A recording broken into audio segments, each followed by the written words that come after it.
Ito na ang isa sa pinakamakasaysayan kong paglalakbay na nagawa ko sa buong buhay ko.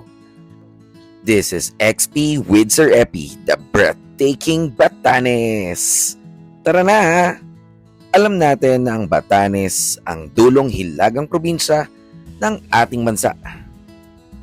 Ito rin ang pinakamakasaysayan manifestasyon ng pagiging Austronesyano.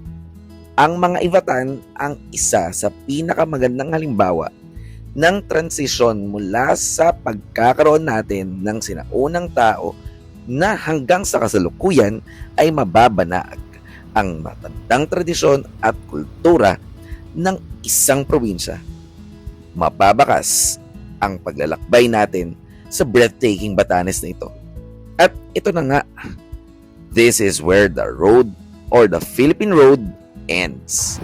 Ito na nga ang Hills! marami ng probinsya dito sa Pilipinas ang magsasabing Batanes of the East, Batanes of the South, ngunit there can only be one Batanes. Iahambing pa nga ito ng ilang mga Pilipino na ito daw ang New Zealand of the Philippines. Pero sa katotohanan, there can only be one Batanes. Kilala ito sa kanyang mga bahay na bato, tanda ng kanyang kaalaman sa kanyang kapaligiran at klimang kinabibilangan, kakayahang magpainit sa oras na siya'y nilalamig at kakayahan namang magpalamig sa oras na siya'y naiinit. Ang kanyang mga Arius plant na batayan na kapag nagpalit na ito ng kulay ay magpapalit na rin ng panahon at klima. Hindi lihis sa tradisyonal na mga kasuotan ng mga Ivatan ang kanyang mga halaman, kaya naman nagagamit ito sa pagbuo ng kanyang mga kanayi, Tavahus at iba pang mga etnikong kasuotan ng mga Ivatan. Kaya lubos mo mga pahalagahan ang mga breathtaking pictures, videos at mga lugar na talaga namang totoong Instagrammable. IG worthy ang lahat ng ito.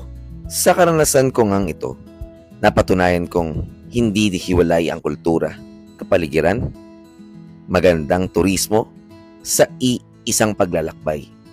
Ito ay paglalakbay sa pangkabuuan ng aking buhay. Ang Batanes.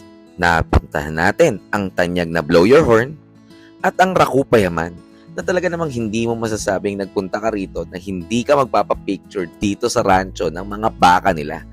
Para itong rancho ng mga baka. Ito ang simbolo na isang bagay na ang ating mga probinsya ay hindi dapat basta-basta na lamang ipinamimigay.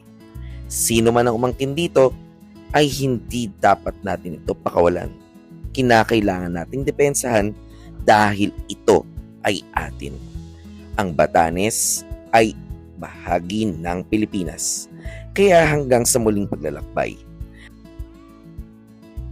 Ito ang makasaysayang XP with Sir Epi sa breathtaking Batanes. Hanggang sa muli, paalam!